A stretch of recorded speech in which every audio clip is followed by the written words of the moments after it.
बनाउँदै राम्रो यहाँ पुरा यो जेनजीका कार्यकर्ताहरू यिनीहरू यहाँ खान लाग्छन् आन्दोलन सकिएपछि त्यो भात खान आन्दोलनको लागि मासुभात दिन्छु भनेर बोलाएको थिएँ आन्दोलन सकियो अब मासुभात खाँदैछु ए ज्यान फाल्छु भनेर आएको यहाँ भात फाल्दैछन् भात खाँदैछन् हाम्रो एउटा अर्को जेनजी आइसक्नु भएको छ यहाँ होइन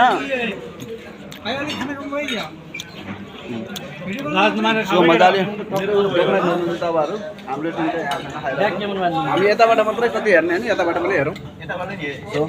योहरू छ यो खानाहरू टक्कै यसरी चाहिँ हामी यो पछाडिको सब जेनजी टोली हो